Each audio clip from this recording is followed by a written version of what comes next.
Oi, oi, oi! Eu sou a Ariadne Maesta e hoje a gente vai começar um quadro novo aqui no canal, Papo de Mãe. E eu trouxe uma convidada muito especial para poder conversar com vocês nesses tempos tão difíceis, né, de isolamento.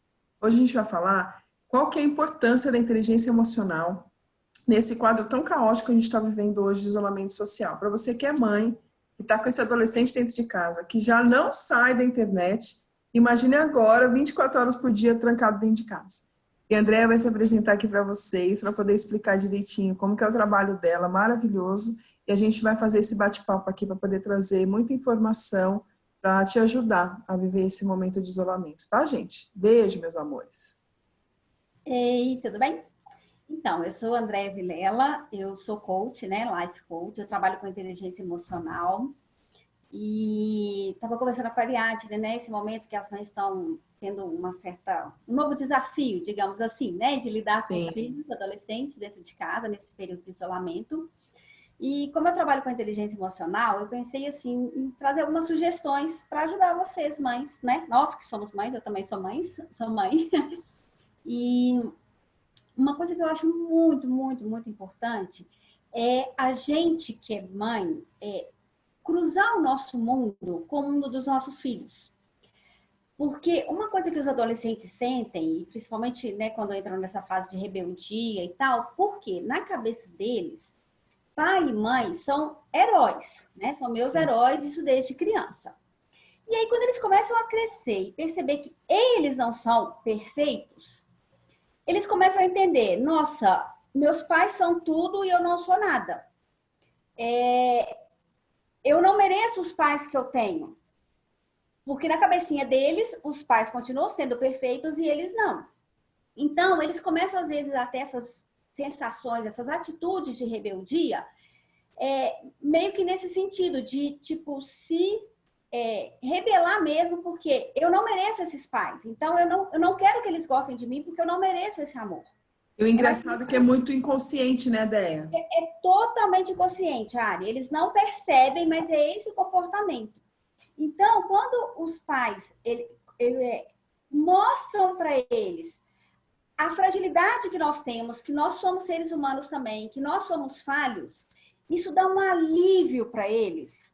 Que eles começam a desfazer essa ideia do super-homem, da super-mãe, né, dos pais perfeitos, para pais reais. Então, eles começam a ver que somos iguais. Isso é Isso maravilhoso. dá segurança para eles de aceitarem quem eles são de verdade. É. Então, aproveitando esse período de isolamento, uma dica bem prática, uma coisa muito legal assim, de se fazer nessa época é que eu sei que os adolescentes, né, é aquilo que a gente acabou de falar, eles ficam na internet, lá nos jogos deles, envolvidos com a turma deles, não querem se abrir muito. Mas às vezes uma coisa para chamar a atenção deles é buscar a participação deles para fotos antigas, fotos da família.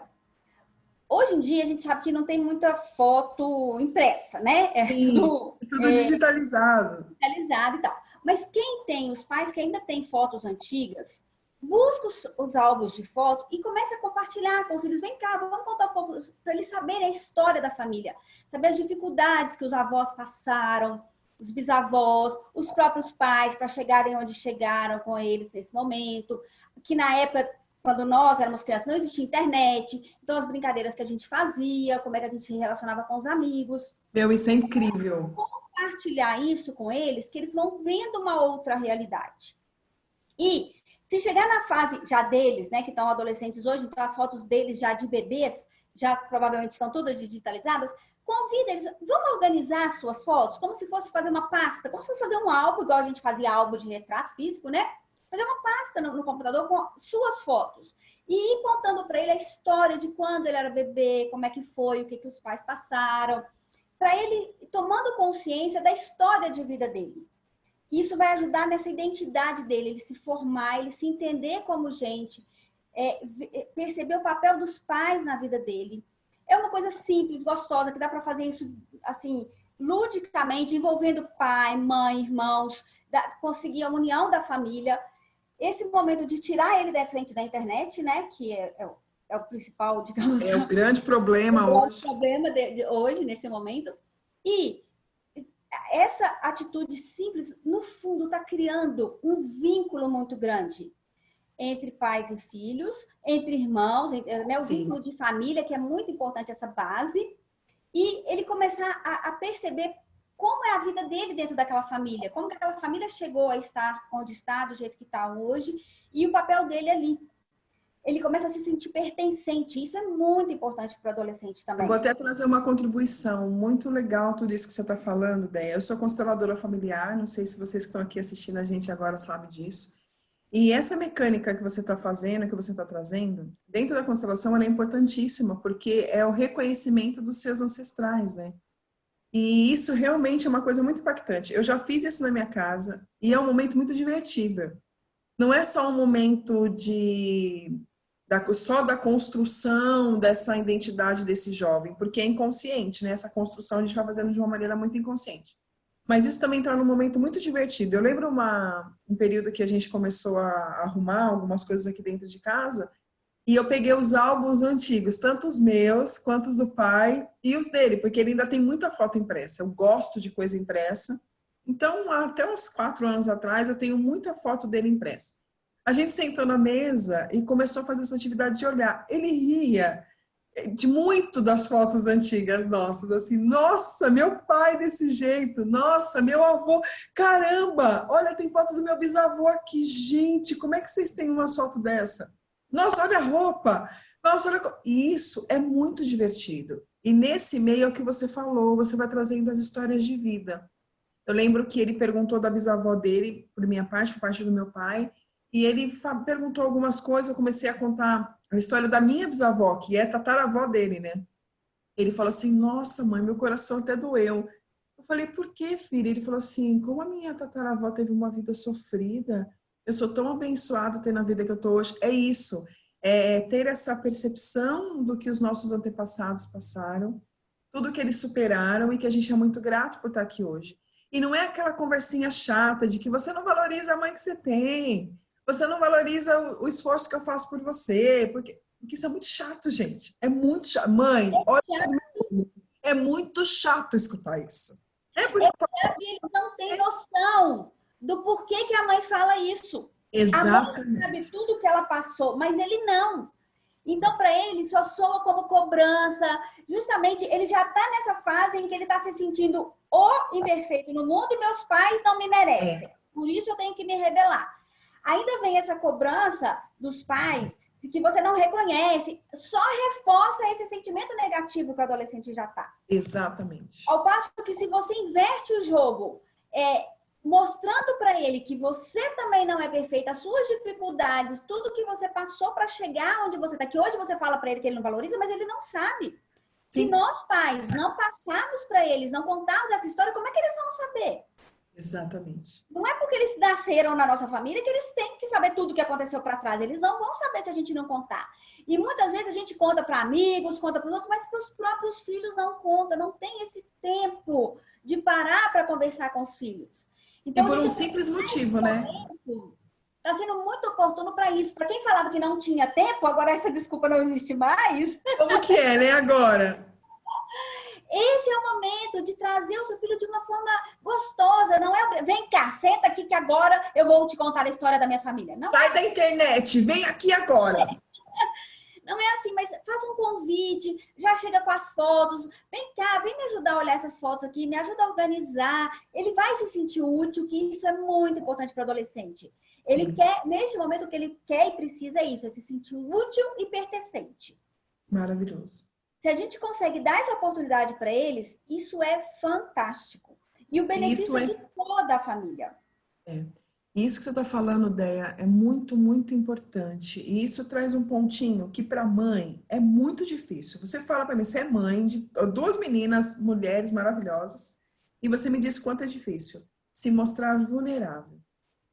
O quanto é difícil para nós, mães, sairmos do pedestal da Mulher Maravilha, da fodona, desculpa o palavrão, gente, mas é isso mesmo que a gente quer, esse papel, de que eu dou conta de tudo, de que eu sou uma mãe maravilhosa, eu sou uma mulher, eu sou uma esposa, tá, tá, tá.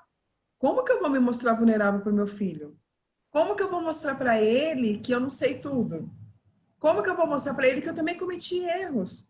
Como que vai ser essa conversa se você sentar com seu filho hoje e falar sobre a sua adolescência, sobre sobre as crises que você teve, sobre as dificuldades que você teve naquela época, sobre as dúvidas que você tinha e que você talvez não tinha naquele momento uma intimidade com a sua mãe, com o seu pai para poder fazer essa troca. E que hoje ele está tendo essa oportunidade de falar. Quando a gente se coloca como mãe num lugar vulnerável, de chegar no filho e de também trazer as nossas questões, a gente permite que essa mão seja de via dupla. Que ele também fala, opa, minha mãe passou por isso. A minha mãe, que é toda forte, toda não sei o quê, ela está dizendo que ela teve medo na adolescência. Ela está dizendo que ela tinha espinha no rosto e que ela também não gostava, que ela chorava quando uma espinha vinha no rosto dela. Ela está dizendo para mim que porque ela era gordinha, ela era zoada, ou porque ela era muito magrinha, ela era zoada, ou porque ela era nerd, ela era muito, tinha muita chacota, ou porque era bagunceira, ninguém gostava dela. E isso não é incentivar com que eles façam a mesma coisa, é mostrar que você também passou por essa fase. Saindo daquele discurso chato de eu já fui adolescente, eu já sei o que você está sentindo, eu sei que você está passando, isso vai passar. Passou para mim, vai passar para você também. Gente, pelo amor de Deus, isso é um saco de escutar. As mães que me procuram, daí eu falo muito isso, falam assim, cara, eu passei pela adolescência e não morri, esse menino parece que tudo está morrendo. Eu falei, volta lá atrás. E olha, se de verdade lá você não achou que você estava morrendo, quando tomou um pé na bunda do namorado, quando tirou nota baixa numa prova, quando seus amigos te isolaram porque você fez alguma coisa e te despertenceram daquele grupo, quando a sua mãe não dava muita trela porque você falava, de verdade lá, você passou sobre isso muito fácil? É lógico que não.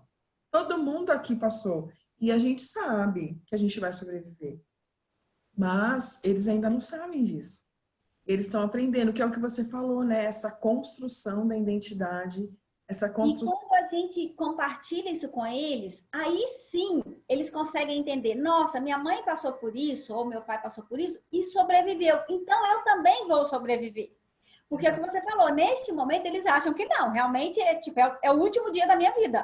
Né? Exato. Ou quando chega com uma nota baixa na prova, igual você deu esse exemplo, para eles vem muito a vergonha e a autocobrança. Porque se meus pais ainda, né, na mentalidade deles, ainda são os perfeitos, é meu super-homem, é minha Mulher Maravilha, minha mãe, como que eu vou chegar e mostrar que minha nota é baixa? Sim. Então, isso gera muito medo, muita insegurança.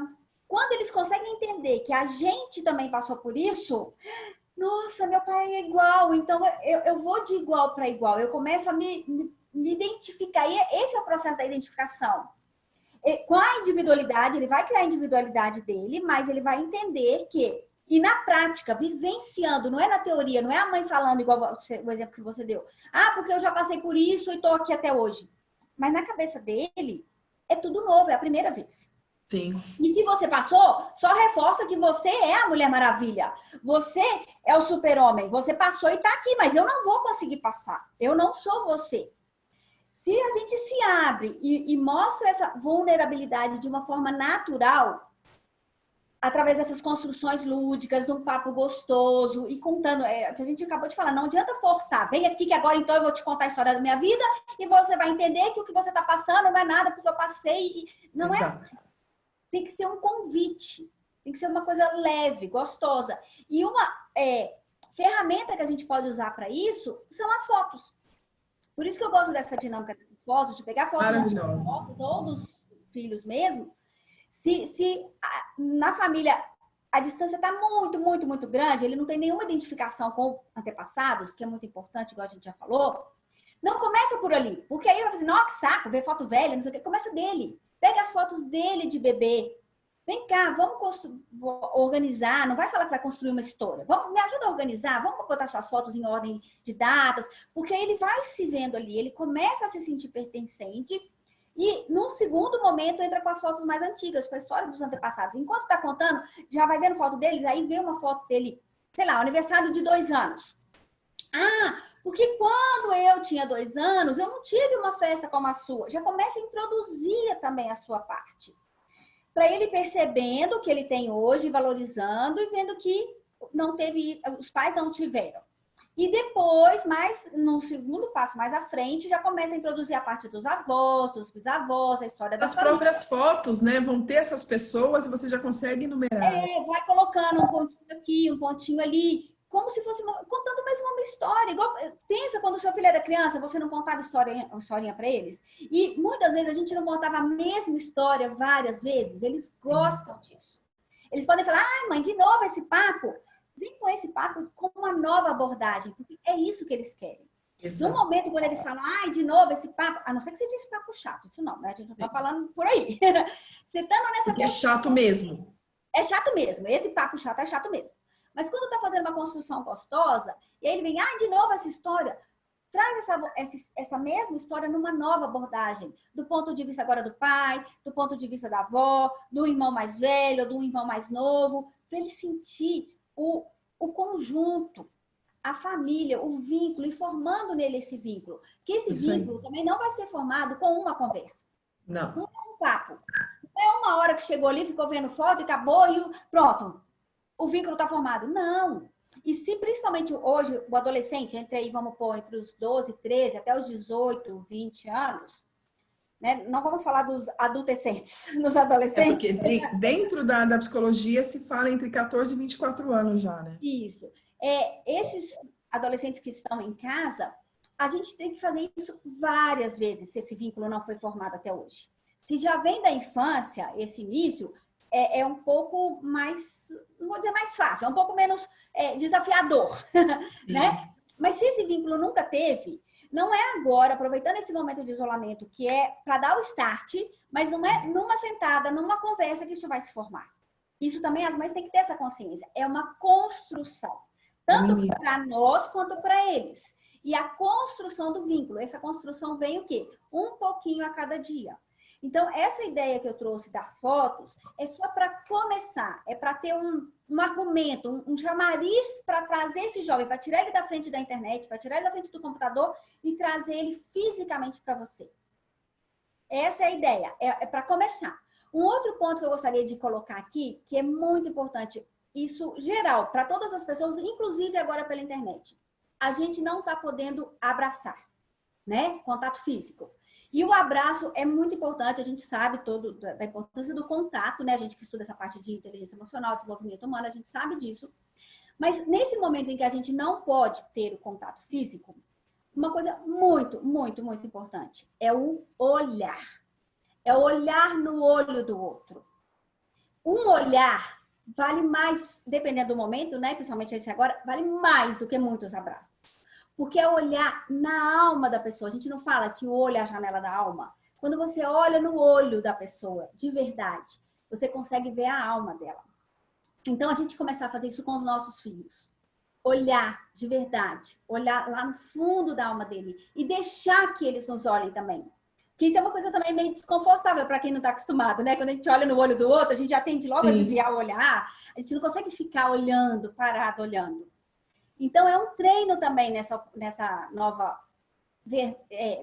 era que está vindo para a gente agora, porque essa mudança toda que o mundo está sofrendo, isso não adianta a gente ter uma ideia que a hora que passar essa questão de quarentena vai voltar tudo igual era antes. Não vai. Não vai. A gente vai ter um novo mundo daqui para frente. É um convite ao novo.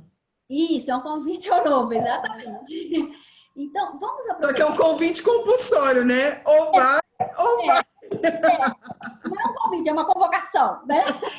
E essa parte do olhar, Déia, realmente ela é muito importante. Porque, gente, o poder do olhar na alma, ele é tão profundo, que quando você senta com seu filho, você olha ele profundamente no olho, tem horas que você não precisa falar mais nada. Você só olha. E nesse momento que você olha, ele se sente preenchido e ele sente que realmente você está vendo a necessidade dele naquele momento. Porque às vezes a necessidade é de uma palavra, às vezes a necessidade é de um abraço e agora a gente não está podendo. Às vezes a necessidade é apenas de ouvir. Você olha no fundo do olho dele com a informação tipo, eu estou aberta para te ouvir. E às vezes é só o olhar mesmo, é só você falar alma com alma, de virar e falar assim, filho, estou aqui sempre que você precisar. Então esse olho no olho, ele é fundamental, assim como ouvir o que o nosso filho fala é fundamental. Ficar ali conectada com ele, tempo integral. Se ele está falando com você, você ouve ele de uma maneira profunda e integral. A gente vai voltar falando mais. Esse encontro foi maravilhoso e a Déia vai estar sempre aqui com a gente no canal. Eu também vou para o canal dela, a gente vai fazer também um bate-papo bem legal lá. Então, vocês continuem acompanhando a gente. Toda semana vai ter vídeo novo, trazendo outras percepções. Essa semana a gente está falando desse isolamento social, que infelizmente foi acometido todo o nosso planeta, mas terão muitos outros assuntos para poder conversar aqui, tá bom, meus amores? Um grande beijo no coração de vocês. A gente se encontra semana que vem. Beijo, tchau, Obrigada tchau. pelo convite, Ari. Tudo de bom.